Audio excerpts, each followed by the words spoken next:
Oui, du coup, alors là, la polémique là à l'Assemblée, oh, ça c'est une dinguerie ça ce qui s'est passé, hein, vraiment. Mais vraiment, en termes d'islamophobie, on est en train d'atteindre des sacrés sommets, hein. Tout commence donc hier lors d'une séance publique à l'Assemblée nationale. Peu après 16 h, le média d'extrême droite Frontières publie cette photo dénonçant la présence de femmes et de filles voilées dans les tribunes spectateurs de l'hémicycle. L'extrême droite s'engouffre alors dans la brèche à l'image du député RN Julien Audoul qui dénonce sur X une infâme provocation. La première chaîne à parler de l'affaire, c'est CNews. Parce que du coup, en gros, les gens, ce qui s'est passé, j'imagine que vous avez dû suivre, mais en gros, il y a des élèves qui ont fait une visite de l'Assemblée nationale et du coup, certaines portaient le voile, ce qui n'est pas interdit.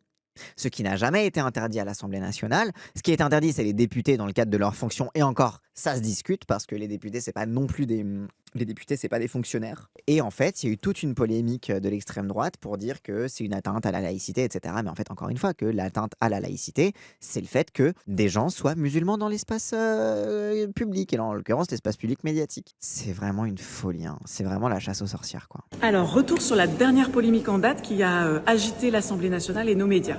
Cette histoire de jeunes filles portant le voile dans le public de l'Assemblée nationale. Sachant que c'est pas la première fois en plus, hein, genre comment dire, les séances de l'Assemblée nationale sont ouvertes au public, les gens peuvent y aller, et il y a déjà eu des femmes qui portent le voile, qui ont déjà assisté à des séances publiques à l'Assemblée nationale. Genre c'est déjà arrivé. Là en l'occurrence, l'image forte c'était que c'était des élèves, donc t'as un truc de l'endoctrinement, de machin, etc. Et aussi que c'était aussi une polémique parfaite pour encore plus enfoncer le clou sur le raciste, quoi, bref. Alors en fait, cette polémique n'aurait jamais dû avoir lieu. Au départ, il y a quoi? Il y a un député du Rassemblement national qui prend une photo du public de l'Assemblée nationale, ce qui d'ailleurs est formellement interdit puisque ce public n'a jamais donné son droit à l'image et a parfaitement le droit d'être là sans être pris en photo et encore moins sans que cette photo soit divulguée à la terre entière. Ce député du Rassemblement national est vite relayé par d'autres de ses collègues, dont un certain Julien Audoul qui s'était déjà illustré quand il était conseiller régional, vous vous en souvenez peut-être, en interpellant la présence d'une femme voilée qui était une maman accompagnatrice. Oui, Julien Audoul, il a fait sa carrière là-dessus, hein. Lui, il a fait sa carrière sur le fait d'harceler les meufs qui portent le voile, particulièrement les daronnes, mais pas que. Et genre, c'est vraiment, genre, lui, c'est violent, quoi. C'est sur tout le scandale des accompagnatrices scolaires qui portent le voile, etc. Genre, c'est bref. Et en étant tellement brutal qu'il a fait pleurer cet enfant, voilà, sous les yeux de tout le conseil régional. Et bien à l'époque, vous voyez, tout le monde était unanime. Les médias, les politiques étaient tous unanimes pour dire que c'était dégueulasse d'avoir fait un truc pareil. Ils étaient d'accord pour dire que c'était dégueulasse d'avoir fait un truc pareil, mais aussi pour dire que les mères voilées accompagnatrices, c'est quand même un problème. Donc en réalité, les médias avaient quand même un peu donné raison à Julien Audoul en disant non, mais lui quand même, il a fait un peu ça de façon violente. Mais c'est vrai que dans le fond, les médias l'avaient un petit peu validé dans le fait qu'il avait raison, parce que quand même, c'était pas très laïque les accompagnatrices scolaires qui portent le voile. Et il me semble que ça avait été interdit, je crois, après. Par contre, il y a un dress code à l'Assemblée pour le public. Le public admis en séance doit porter une tenue correcte, short, bermuda, débardeur et tongs sont interdits. Oui, il y a quand même, oui. Mais en fait, ce qui est marrant, c'est que c'est le même dress code que pour rentrer dans une église. Les débardeurs, les shorts, les tongs, etc. C'est aussi interdit dans les églises. Moi, je trouve que c'est vraiment ultra deep. Donc normalement, ça aurait dû s'arrêter là. Mais non, qu'est-ce qui s'est passé? Ça a été relayé par un média d'extrême droite, Frontières, qui est caractérisé dans le harcèlement et dans les méthodes absolument pas déontologiques. Et d'ailleurs, c'est pour ça qu'on demande à ce qu'il ne soit pas accrédité au sein de l'Assemblée nationale, puisque justement, il poursuit les députés, oui, le temple de la République, hein. Et poursuit les collaborateurs de députés avec des attaques racistes, islamophobes insupportables. Voilà. Donc ce média relaie. Là encore, ça aurait dû s'arrêter là. C'est l'extrême droite, c'est les médias de l'extrême droite. Frontières, c'est vraiment je suis partout. Non mais en fait, Frontières, c'est l'organe de propagande de l'extrême droite. Le fait que ce soit un député du RN qui a pris la photo, qu'il a envoyée à Frontières, pour moi ça dit tout. C'est bon, oui, ok, d'accord. C'est leur Pravda à eux, quoi. Ce qui s'est passé, c'est que la présidente de l'Assemblée nationale a embrayé. Et donc elle a répondu à la polémique en se disant elle-même choquée de la présence de ces personnes. Oui, parce que Yael Braun-Pivet n'est pas moins islamophobe et globalement, oui, elle est bien contente de reprendre les polémiques de l'extrême droite. Et en plus, tant mieux comme ça peut un petit peu oublier de quoi on parle le reste du temps à l'Assemblée nationale, quoi. Et alors là, ça a complètement brouillé les cartes et c'est devenu en fait un débat et tout le monde a commencé à se demander, mais au fond, est-ce qu'ils ont vraiment le droit d'être là, etc. Alors du coup, on a entendu plein d'arguments complètement fallacieux et j'aimerais qu'on se les refasse ensemble pour que tout le monde soit bien au clair. Le premier argument, argument par argument, c'est stylé ça. C'est la laïcité, la loi de 1905. La loi de 1905, elle est très claire. Elle oblige l'État à la neutralité vis-à-vis des différentes religions et au fait de ne pas afficher une préférence pour une des religions, précisément pour garantir à tout un chacun de pouvoir croire ou ne pas croire et croire ce qu'il veut. Et ça, c'est pas pour rien. Encore une fois, la loi de 1905, c'est à la fois pour garantir que Bon, il y a le truc, l'argument républicain, rationnel, que si tu fais la loi à partir du dogme religieux, ce n'est pas rationnel et ce n'est pas accessible à tous les citoyens, puisque notamment dans le catholicisme et dans la plupart, en fait, dans beaucoup, beaucoup de religions, hein, il y a un truc que bah, ce n'est pas donné à tout le monde d'interpréter et d'avoir la connaissance des textes bibliques. C'est pas pour rien que les protestants, comment les dragons du roi, ils savaient qu'ils étaient dans une maison protestante, bah, c'est qu'il y avait une Bible dans la maison. Mais donc il y a à la fois le truc de garantir simplement l'égal accès des citoyens à la décision politique, puisque la décision politique n'est pas liée à quelque chose qui est donc hiérarchisé et verrouillé par une élite qui est celle du dogme religieux, de l'interprétation des textes religieux, etc., etc. Donc de ne pas avoir en fait un gouvernement des prêtres, tout simplement. Mais aussi que la France, globalement, on a eu un petit peu des guerres de religion, on a eu un petit peu des religions qui ont été interdites. Et bon, quand le protestantisme a été autorisé, ils se sont dit par contre, on va pas non plus aller jusqu'aux juifs. Et donc, bref, il y a les protestants, mais il y a aussi l'antisémitisme qui a fait que pendant très longtemps, les juifs étaient encore frappés d'interdiction d'exercice de leur culte et assez réprimés. Donc la loi de 1905, c'est ces deux volets-là, à la fois de garantir la rationalité et l'accès de tous les citoyens à la décision publique, mais aussi de protéger les minorités religieuses, qui évidemment que quand tu as une théocratie ou une religion d'État, il n'y a pas de garantie, puisque en fait l'État devient juge et partie de l'hérésie ou non des minorités religieuses. Parfois ça peut bien se passer, mais parfois ça se passe pas très bien. Et du coup, bah oui, la neutralité de l'État, c'est de garantir avant tout que les gens puissent avoir la liberté de croire et de ne pas croire, mais aussi la liberté de croire. La liberté, pas que de croire, parce que quand on se limite à la liberté de croire et ne pas croire, c'est en mode oui, bah tu peux croire dans ta tête. Non, et d'exercer son culte. Parce que bon, ça sert à quoi de croire si tu peux pas exercer ton culte, quoi. Genre, bref. Et oui, et quand les gens, je sais pas si vous avez déjà fait l'expérience de lire la loi de 1905. Faites l'exercice de lire la fameuse loi de 1905. Bon, alors évidemment, hein, il y a des trucs qui ont été rajoutés, il y a des trucs, il y a des amendements qui ont été mis, etc., etc. Mais genre, ce qui est fascinant, c'est que c'est une loi qui parle plus des biens de l'Église, parce que globalement, qu'est-ce qui s'est passé en 1905? C'est qu'ils ont dit, vas-y, on sépare l'Église de l'État, mais le problème, c'est que l'Église possède beaucoup, beaucoup d'immobilier chez nous. Donc, qu'est-ce qu'on fait, par exemple, du statut des églises? Vu que c'est plus pas l'État qui s'en occupe, qu'est-ce qu'on fait? Vous devez savoir qu'en Alsace, où c'est encore le concordat qui s'applique, les impôts servent aussi à aider la rénovation des lieux de culte, des trucs comme ça, etc., etc. Donc, une grosse partie, c'est sur l'attribution des biens. Les biens mobiliers, immobiliers des établissements, les biens de l'État, comment on sépare les deux, etc. Et vous lisez la loi, c'est une loi sur l'immobilier plus qu'une loi sur est-ce que les gens ils ont le droit de porter des trucs ou pas dans la rue. Et en fait, ça qui est fascinant, c'est qu'à chaque fois les gens ils sont en mode la loi de 1905, la laïcité, mais la loi de 1905 elle porte sur qu'est-ce qu'on fait des églises, qu'est-ce qu'on fait des bâtiments qui les payent, c'est tout. Bref. Et après on en fait une espèce de totem. Bref. Je trouve ça fascinant. Donc cette loi, elle s'applique à qui? Aux représentants de l'État, aux fonctionnaires qui ne peuvent pas être en train d'enseigner ou de soigner dans des lieux publics en affichant la préférence pour telle ou telle religion. C'est ça, notre loi de 1905, et qui est le fruit de longs débats, après, je le rappelle, des siècles de guerres civiles et de guerres religieuses meurtrières en France. Oui, la Saint-Barthélemy quand même, s'il vous plaît. Ensuite, effectivement, il y a eu la loi de 2004, qui est la loi qui est mentionnée par Yael Braun-Pivet. De quoi elle parle-t-elle, cette loi de 2004? Eh bien, elle parle d'un truc très simple, c'est l'école. Et le fait qu'au sein de cette école, non seulement effectivement les personnels éducatifs ne doivent pas afficher leur religion, mais on considère que les élèves mineurs n'ont pas à afficher des signes religieux dans l'école qui est laïque et publique, puisqu'elle garantit en fait à tous les parents et à tous les enfants le fait que ce soit un espace où il n'y a pas de prosélytisme religieux. En fait, moi franchement, la loi de 2004, la défendre sous l'angle de l'école, les mineurs, mais qu'est-ce qui t'empêche d'interdire tout court aux mineurs d'être baptisés? Parce que genre désolé, mais l'éducation des enfants ne se résume pas à l'école. Et bah du coup, est-ce que si tu baptises un enfant mineur sans son consentement, est-ce que c'est pas de la manipulation, de l'endoctrinement, etc. Tu sais, il y a vraiment un truc. Je trouve que la loi de 2004, on la regarde trop sous l'angle du fait de sanctuariser l'école, mais paradoxalement, la loi de 2004 a entretenu encore plus la méfiance vis-à-vis des élèves et l'impossibilité de discuter. Parce que du coup, comme elle pose un principe qui est la religion, c'est le domaine de l'irrationnel. Du coup, les enfants mineurs, etc., dès qu'ils sont pris par la religion, ils ne peuvent plus y réfléchir rationnellement.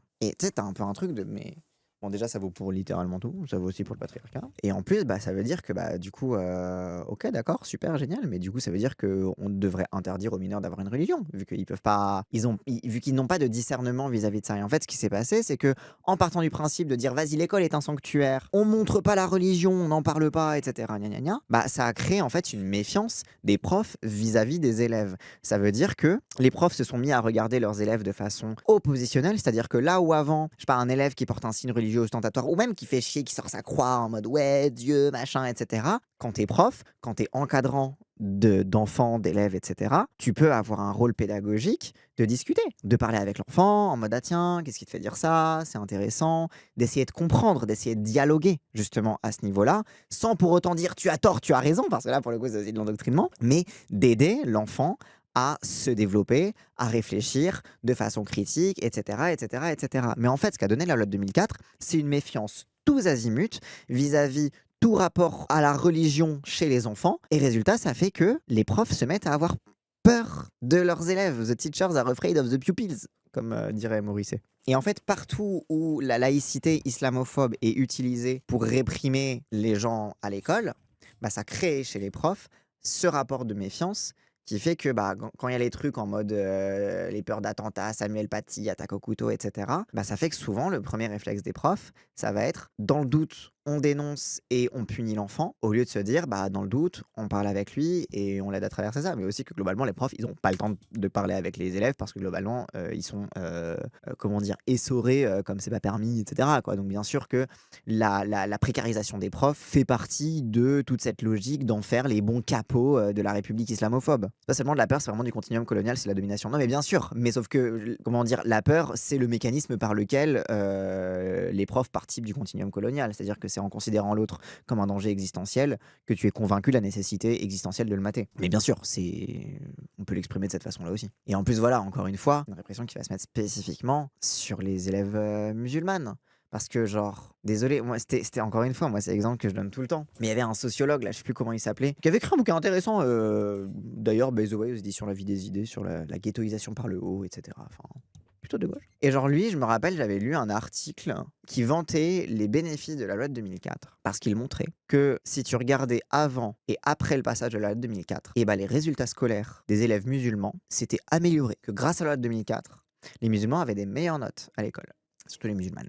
Du coup, les petites filles musulmanes. Tu regardes ça, t'es en mode. Donc, c'est la preuve que les profs notés à la gueule de la cliente et considéraient qu'une meuf qui portait le voile, ils la sous-notaient. C'est la preuve que du coup, les profs ont un biais vis-à-vis des élèves et un biais islamophobe et qu'il vous a fallu de leur enlever le voile pour commencer à les considérer comme des êtres humains comme les autres. Pour moi, c'est vraiment un micro-exemple, mais qui montre aussi que déjà d'une, bah parfois le problème c'est les profs, qu'ils ont un biais vis-à-vis des élèves et qu'ils ont du mal, comme ils ont intégré cette vision coloniale de guerre de civilisation, etc., bah du coup, bah ils vont considérer toute expression de l'islam face à eux comme un danger et une menace existentielle et du coup ils vont agir en accord avec ça. Et aussi, bah la vérité, c'est que ça n'empêche pas les profs et les encadrants scolaires d'être ultra violents avec les élèves musulmanes. Mais pourquoi?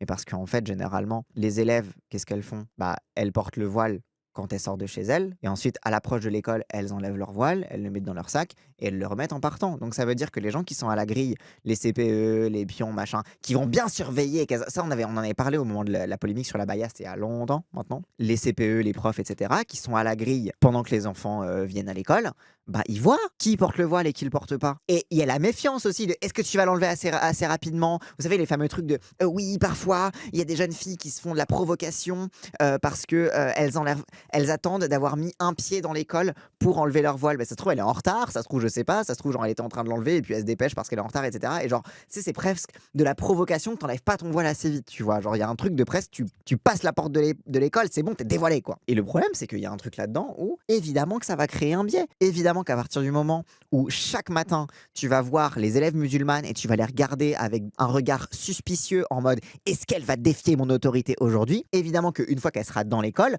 la moindre chose qu'elle va faire, dès qu'elle va dire non mais madame attendez c'est pas juste parce qu'il s'est passé ça, dès qu'elle va commencer à argumenter parce que je sais pas il y a eu du chahut dans les couloirs et qu'elle a dit que c'est pas sa faute, etc., évidemment que tu vas la regarder avec ce même regard de suspicion parce que c'est celui avec lequel tu as commencé ta journée, avec lequel tu vas finir ta journée. Et donc en fait ça crée ce continuum islamophobe parce que évidemment évidemment que un enfant qui est catholique, vas-y, il va mettre sa croix sous son truc, et puis voilà, mais il va garder sa croix, il va y avoir un truc, déjà il va y avoir un peu une distinction, parce que techniquement, sa croix, il va toujours la porter, alors que la meuf musulmane, elle aura pas le droit. Bref.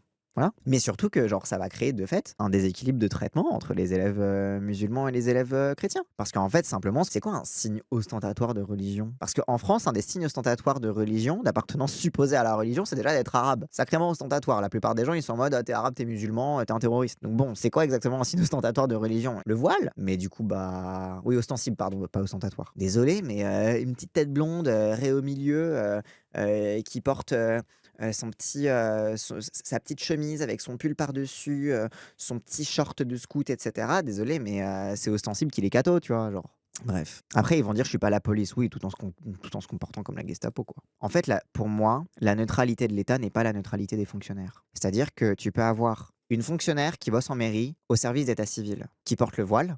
Ce qui va faire qu'elle n'est pas neutre, c'est si elle voit une personne trans et qu'elle lui refuse le changement d'état civil et qu'elle le justifie en mode non, c'est haram en islam ou je sais pas quoi, etc. Tu vois. Genre, c'est si la décision qu'elle prend au nom de ça, etc. Là, on a une preuve que y a un biais et que du coup, en réalité, l'État. Mais en fait, la neutralité de l'État, c'est la capacité de l'État à faire en sorte que ses fonctionnaires appliquent la loi. Donc, moi, là-dessus, par exemple, moi, je suis en mode on s'en bat les couilles qu'une fonctionnaire de mairie porte le voile. Tant qu'elle applique la loi et que l'État reste neutre envers les religions, etc., et qu'il n'y a pas de favoritisme inscrit dans la loi, etc., mais dans ce cas, cette meuf qui porte le voile est neutre puisqu'elle représente l'État qui applique une loi qui est neutre. En fait, c'est vraiment un truc où on fait rentrer la question de la neutralité de l'État. En fait, on personnifie l'État et donc on le met dans une logique finalement de suspicion. Sauf que non, l'État, c'est ce qui est autour. L'État, c'est ce qui te garantit. C'est ce qui fait que lorsque tu es accueilli par cette meuf qui porte le voile, tu es accueilli comme n'importe quel citoyen. Et que si jamais c'est pas le cas, dans ce cas, il y a une sanction envers la personne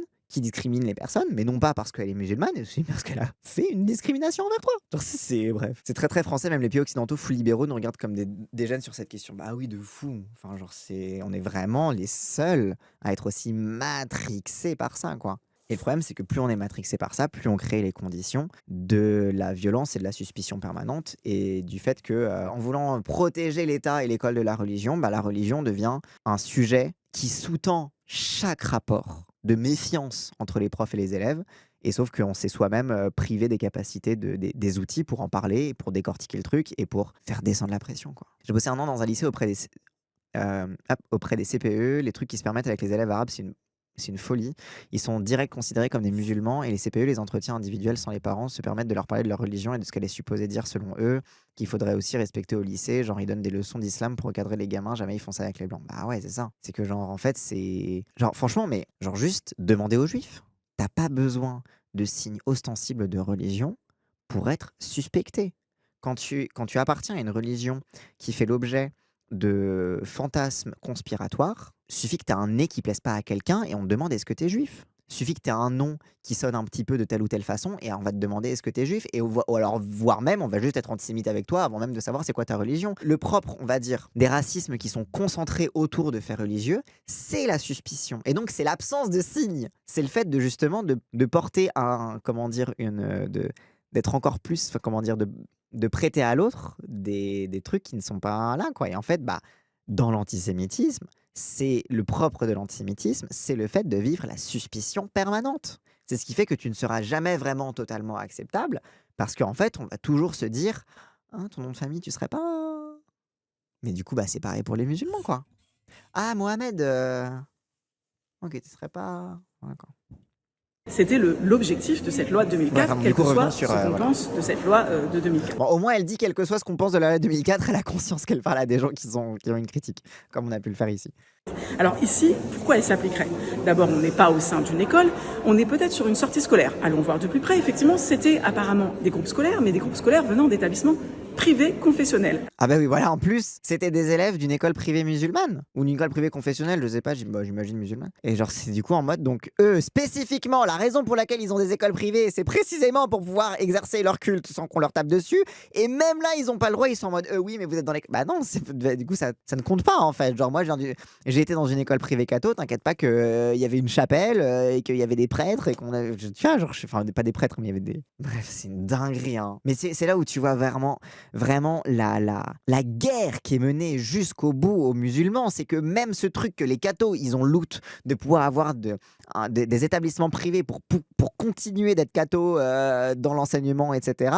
Les musulmans, eux, ils n'ont pas le droit. Eux, non. Eux, c'est genre, c'est que... Bref. C'est là où tu vois l'islamophobie d'État, quoi. Alors, ça m'intéresserait de savoir si l'extrême droite veut maintenant interdire le privé confessionnel ou veut demander au privé confessionnel de respecter les mêmes règles de laïcité. Parce que là, ça va être très intéressant parce qu'on va plus pouvoir faire de messe dans les écoles catholiques et on va peut-être demander aux religieuses, du coup, de retirer leur voile quand elles officient dans des écoles catholiques. Et puis peut-être aussi aux petits garçons de retirer leur kippa quand ils sont élèves d'une école juive. Est-ce que c'est vraiment ce que veut l'extrême droite? Non, l'extrême droite, on le sait, ce qu'elle veut, c'est s'en prendre aux musulmans parce qu'elle a un agenda raciste et islamophobe et qu'elle a un problème avec eux. En vrai, aux juifs aussi.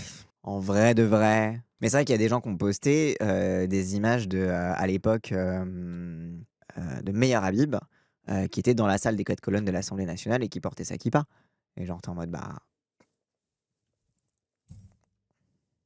Bref. Oui, les juifs, c'est juste plus leur priorité. Mais bon, t'inquiète que ça les embête aussi. Hein.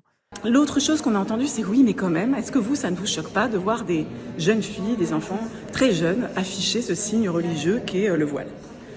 Bon, on peut se poser la question. Mais là encore, si la question c'est celle de la laïcité et si c'est celle de la liberté de conscience, on doit se la poser pour tous les enfants et pour toutes les religions. Et on pourrait dire effectivement, peut-être qu'en deçà d'un certain âge, on trouve que les enfants ne sont pas assez mûrs pour afficher des signes religieux. Ça soulèverait plein de questions vis-à-vis de la transmission au sein d'une famille. Mais du coup, on se poserait la question des petites filles qui ont les oreilles percées à 4 ans avec des croix ou des croix autour du cou. Ou on se poserait la question, encore une fois, des petits garçons qui portent des kippas. On devrait se poser la question pour tous les enfants et les enfants qui... Même des enfants qui sont baptisés. Par définition, tu ne consens pas quand tu es baptisé. Et en plus, de toute façon, la vérité, c'est que t'es baptisé. Parfois, tu t'en bats un peu les couilles.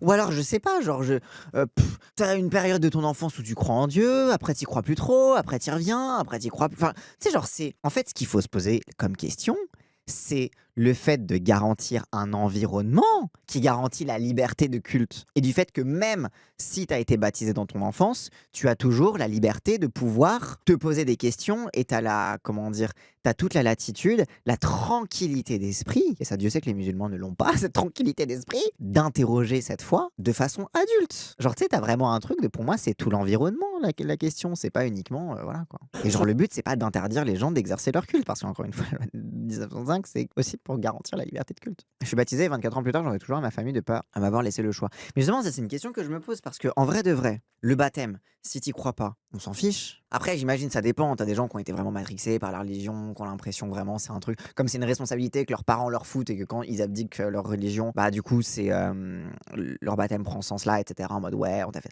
Mais en vrai, genre tu sais, t'as un truc. Moi, je pars du principe, c'est comme ce que j'ai sur le blasphème. Moi, ma take sur le blasphème, c'est si tu crois pas en Dieu, le blasphème n'a aucun sens. Le blasphème n'existe pas si tu ne crois pas en Dieu. Qu'est-ce que tu as à blasphémer puisque tu crois pas? Et moi, c'est la question que je pose aussi généralement aux croyants, c'est que genre le droit blasphème n'a aucun sens, mais pas plus que le blasphème n'a du sens pour des gens qui croient pas. Bref, on s'en fiche. Mais tu sais, je sais pas, j'ai un truc de... En fait, si t'y crois pas, c'est juste de l'eau qu'on t'a foutu sur la tête. Non, je sais pas. Le baptême, on s'en fiche, je m'étais comptabilisé comme catho. Après, c'est vrai que c'est chiant, c'est de la paperasse pour t'enlever de la comptabilité des cathos. Mais ouais, après, bon... Je sais pas, hein. Principe de consentement. Enfin, après...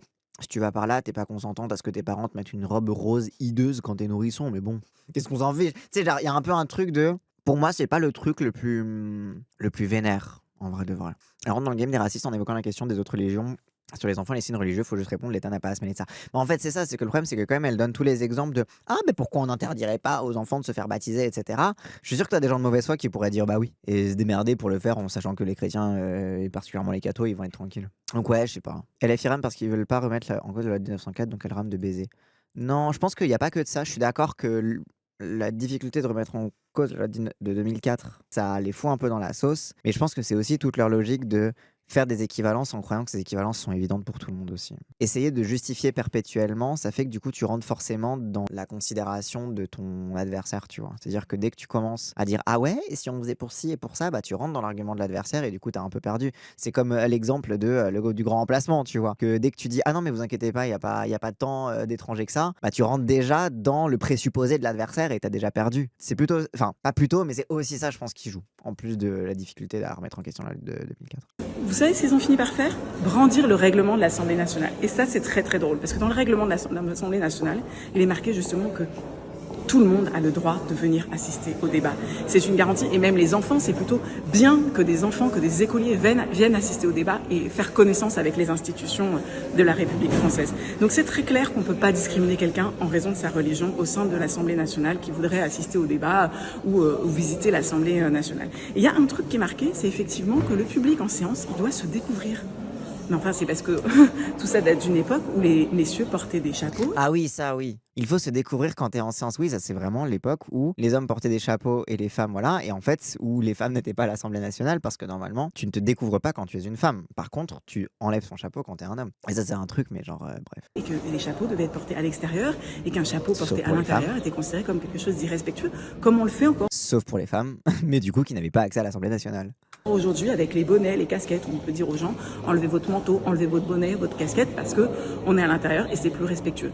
Donc ça n'a rien à voir avec la question de la laïcité. Et Et ça fait vraiment partie des règlements obsolètes. C'est comme El Famoso, on en avait parlé quand j'étais à l'école. J'étais en mode, oh, est-ce que tu savais que il y a encore une loi en France qui n'a toujours pas été abrogée qui interdit aux femmes de porter des pantalons et que la loi a été abrogée symboliquement, même si de toute façon elle était plus. D'ailleurs, c'est intéressant parce que ça montre que une loi, même si elle est votée, la question c'est est-ce qu'elle est appliquée. Ça, c'est intéressant. Mais du coup, l'application du règlement pose autant de questions et autant important que l'écriture de la loi, etc. Mais oui, c'est ça, c'est en 2013. En mode, regardez, ils ont abrogé cette loi. En mode, oui, ok, d'accord, ça fait partie des trucs qu'il faut enlever parce que c'est obsolète, quoi. vous voulez vraiment faire une affaire de couvre-chef, bah vous allez encore être emmerdé parce qu'il va falloir dire aux petits garçons d'école juive qui parfois visitent Ouais, mais l'Assemblée. tu vois, encore une fois, contre son camp. En fait, je pense que la France insoumise sous-estime, ou alors peut-être Sarah en l'occurrence, mais peut-être, voilà. Mais à chaque fois qu'il donne l'exemple de ah, vous feriez pareil avec les kippas, je comprends le gotcha de vous nous traitez, vous faites crari, vous défendez les juifs, mais du coup, ça vaudrait aussi pour les juifs, etc. Mais je pense qu'il sous-estime l'antisémitisme qu'il y a en France sur tout ça, quoi. Et encore une fois, tu vois, c'est un argument par l'hypocrisie qui fonctionne pas parce que si tu fais un argument par l'hypocrisie, ça veut dire que tu acceptes déjà l'argument de l'adversaire avant de le débunker, et du coup, tu t'empêches la capacité de le débunker entièrement, quoi. Nationale avec une kippa sur la tête qui n'aurait pas le droit de la porter. Bah, je pense que ce serait très grave de faire ça, comme je pense que c'est absolument gravissime de s'en prendre et d'avoir montré du doigt et d'avoir exposé, jeté en pâture ces jeunes femmes. Même par exemple, rien que mardi, j'ai fait un live sur la chaîne de Raphaël Arnaud. Je crois ma croix, elle était sortie. Je sais plus si elle était sortie ou pas, mais j'avais ma croix huguenote sur moi. Genre, j'avais ma croix huguenote sortie à l'Assemblée nationale et tout le monde s'en va les couilles, mais parce que les gens considèrent pas que. Alors, franchement, si les protestants étaient une minorité persécutée de la même façon que les musulmans, les gens scruteraient le tour de cou de chaque personne pour vérifier si tu as une croix et t'inquiète que même si tu l'as portée sous les vêtements, ils te demanderaient tiens, c'est quoi ton truc, et il y aurait une suspicion parce qu'ils voient une chaîne qui dépasse de ton cou. Donc en vrai de vrai, genre, c'est pas une question de voile, c'est une question que le problème c'est les musulmans. Au nom de la laïcité, parce que ce qui intéresse ces gens, c'est pas du tout la laïcité, c'est encore moins le féminisme et les droits des femmes, parce que ce qu'ils ont fait concrètement, c'est qu'ils ont humilié ces jeunes filles, qu'ils les ont exposées à des raids violents, et que évidemment, ils l'ont fait par un agenda islamophobe qui n'a rien de laïque. Bonne vidéo, mais je trouve c'est toujours un peu ma frustration sur ces sujets-là, c'est que tu acceptes un petit peu les prémices de l'adversaire et du coup ça fait que tu te rends pas compte que bah en vrai oui, ils pensent pareil pour la kippa et du coup c'est pas dire est-ce que vous feriez pareil pour la kippa, ils vont dire ah ben maintenant que vous le dites, c'est vrai que bon, s'ils veulent pas se plaindre, ils ont qu'à aller en Israël. Même critique que Wissam fait à Burgalassi, il faut refuser la prémisse du débat qui dit est-ce un problème. Bah c'est exactement, mais je trouve que franchement les deux débats sont assez similaires au final, hein. Et du coup il dit quoi Ron Pivet vient d'inventer, parce que pardon, mais dans la loi... L'article 8 de notre l'article règlement. le 8 du règlement ne parle pas des signes religieux. Vous devez être découvert. Oui, mais c'est pas la laïcité, c'est pas au nom de la On parle laïcité. de Oui, mais tenue vous correcte. vous devez pour être être plus découvert. précis. Donc Oui, mais il ne c'est parle pas pas au des nom de la signes laïcité. religieux. C'est dans le règlement. Donc il ne parle pas des signes Ce n'est religieux. pas au nom de la Tout laïcité, c'est pas la même chose. Mais Alors, monsieur, mais le voile monsieur n'est Trère, pas un signe religieux. attendez, Le monsieur voile Trère. n'a jamais été un signe. Ah donc Tréhard il dit oui, dans le règlement de l'Assemblée, il faut avoir une tenue correcte. Du coup, une tenue correcte, sous-entendu, c'est pas des. Tu sais, on est vraiment de retour sur la méta de la tenue républicaine, hein. Pas de crop top, pas de voile, c'est pas républicain d'être musulman ou d'être une chouin. Genre, c'est vraiment. Les bimbos et les musulmanes, vous êtes hors de l'arc républicain. Alors en plus, je dis bimbo alors que le crop top, c'est même pas juste bimbo, c'est juste. C'est juste un truc qui est omniprésent maintenant dans la mode et c'est trop stylé. Moi, j'adore les crop top. Bref. Et Le monsieur Trère, voile n'a jamais été un signe religieux. Jamais. monsieur Trère, Jamais. monsieur Trère, monsieur Trère. Jamais. Ça ne figure pas dans le Coran. C'est Mais pas un le signe Coran C'est n'a pas pas le de valeur sujet dans juridique. la loi de la Ah, mais loi il de- frère, le Coran n'a pas de valeur juridique en France. On peut pas c'est considérer. incroyable. Ce n'est pas un signe Le Coran, religieux. c'est pas un texte de loi. Attends, mais du coup, Il dit ouais, machin truc, tenue correcte, faut pas de voile à l'Assemblée. Et après il dit ouais, mais après le voile c'est pas un signe religieux. Mais du coup si c'est pas un signe religieux, alors pourquoi les gens, alors du coup pourquoi la loi de 2004 Ah moi je suis d'accord. Je suis totalement d'accord que le voile n'est pas un signe religieux. Il n'y a pas de consensus parmi les docteurs de l'islam là-dessus. Moi je veux bien qu'on aille sur cet argument, mais dans ce cas vous n'allez pas aimer la conclusion. Il a fait un contrôle F voile dans Coran.pdf ou de fou. Après la vérité, même si c'était un signe religieux, on s'en bat les couilles. Que ce soit un signe religieux ou que ça n'en est pas, quoi qu'il arrive, ça ne change rien au fait que ça ne devrait pas être interdit. Mais genre c'est vraiment le mec, il prend les deux arguments pour dire quoi qu'il arrive. On peut pas se baser sur le Coran pour savoir ce qui est religieux ou non. Si c'est personne. Article 8, on doit être découvert. Et ça, c'est littéralement ce que la loi de 1905 est censée empêcher. Revenez à ce que je vous disais là tout à l'heure sur pourquoi la loi de 1905, la liberté de culte, la rationalité en politique, etc. Là, typiquement, c'est un débat théologique. C'est un débat théologique qui est passionnant, qui peut être tenu par les docteurs de la loi en islam, par les imams, par etc. Mais du coup, l'État, les laïcs, les non-croyants, n'ont pas à peser sur ce débat. Tout comme j'ai pas envie que Yves Tréhard m'explique ce que je dois penser du dogme de la prédestination chez les calvinistes. Parce que déjà, est-ce que tu crois déjà de base en Dieu? Non, enfin, vas-y, on peut en discuter, mais genre, c'est pas toi qui va décider si la prédestination existe ou pas. C'est une discussion que je préfère avoir avec un pasteur, avec d'autres croyants, même y compris avec des cathos, etc., qu'avec un mec qui va me dire ouais, ça existe ou ça existe pas. Moi, je veux bien avoir le débat, mais c'est pas toi qui va me dire oui ou non, en fait. Mais pour moi, ça touche vraiment au truc, au nœud du truc, c'est qu'en fait, du coup, l'État, et c'est un truc qui était dit pour les abayas au moment de la polémique sur les abayas, c'est que l'État, en décrétant que les abayas sont interdits, en les mettant du coup en lien avec la laïcité, du coup l'État crée de toutes pièces un nouveau signe religieux qui est l'abaya. Alors que là pour le coup, là on sait que c'est pas un signe religieux. Pour le coup, c'est pas comme le voile où pour le coup, oui, il y a des interprétations qui, oui, selon les trucs, mais en fait, on sait ce que c'est le fait de se voiler la tête, etc. L'abaya, en tant que vêtement, n'est pas... Mais l'État, en l'interdisant au nom de la laïcité, prend une décision théologique, et du coup, encore une fois, la neutralité de l'État vis-à-vis des religions, elle est là pour protéger l'État, mais elle est aussi là pour protéger les religions. Elle est aussi là pour garantir la fameuse liberté de culte dont je vous parlais. Quelle est ta liberté de culte si les gens qui ont à leur disposition l'appareil d'État peuvent solder et décider à ta place des débats théologiques? Quelle est la liberté de culte si l'État peut décréter que l'abaya est un signe religieux? Quelle est la liberté des musulmans d'avoir leur propre débat théologique si l'État a le pouvoir de les solder comme ça? Donc en fait, tu vois, même là-dessus, je trouve que là, Yves Tréhard illustre parfaitement pourquoi précisément la laïcité, c'est ferme ta gueule, ce n'est pas ton sujet. Si tu es neutre, tu es neutre. Les collants pour hommes, ça va devenir un signe religieux bientôt à ce rythme-là. Bah, pour la FIFA, oui. La FIFA a décrété que les collants pour hommes étaient un signe religieux. Ah oui, non, c'est la FFF, pardon, c'est pas la FIFA. Mais oui, la FFF a décidé, pardon, donc la Fédération Française de Football, a décidé que les collants étaient un signe religieux et que du coup, ils étaient interdits. Donc, dans le monde de la Fédération Française de Foot, l'islam a changé. Il y a une évolution du dogme décrétée par des non-croyants et par des non-religieux. Et par autre chose que la communauté des croyants. Par l'interdiction. Genre, c'est ça qui est... Bref, c'est... Bref. Hop, et avant de partir, n'hésitez pas, si cette vidéo vous a plu, à liker, commenter, partager. Comme d'habitude, ça aide à faire tourner l'algorithme. Et si vous voulez me soutenir financièrement, n'hésitez pas à cliquer sur le lien Stream Elements qu'il y a dans la description de cette vidéo. Allez, cette fois, je vous laisse.